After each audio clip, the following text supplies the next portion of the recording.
السلام علیکم ناظرین، آج کی ویڈیو ہماری مرغی کے گوشت کے بارے میں ہے۔ مرغی کا گوشت کھانے کا کیا حکم ہے؟ شرعی طور پر ذبح شدہ برائلر مرغی کا کھانا حلال ہے۔ محض لوگوں کی قیاسرائیوں کی بنا پر کسی چیز کو حرام نہیں دیا جا سکتا۔ اگر مرغی کی فیڈ میں خالص حرام یا جس میں حرام غالب ہو، ایسی مرغیوں کا کھانا حرام ہے۔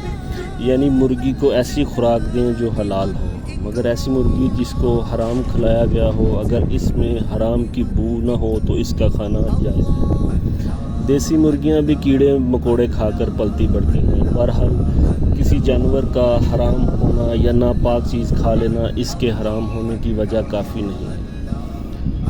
ہاں، اگر اس جانور میں ناپاک یا حرام چیز کی بو پیدا ہو جائے تو تب تک اس میں یہ بو محسوس ہو، اس وقت تک اس جانور کا کھانا ممنوع ہے، اور جب وہ بو زائل ہو جائے تو اس جانور کا کھانا بھی جائز ہے۔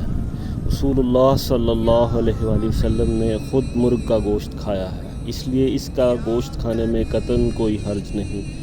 بعض لوگوں نے اللہ تعالیٰ کی ایسی نعمتوں کے استعمال سے اپنے آپ کو دور رکھا ہے کیونکہ وہ اس کو تقویٰ کے منافی خیال کرتے ہیں۔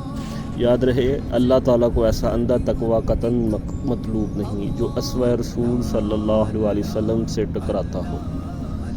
تفسیر صراط الجنان میں ہے، ہماری شریعت میں گائے، بکری کی چربی اور اونٹ، بطخ اور شتر مرغ حلال ہے۔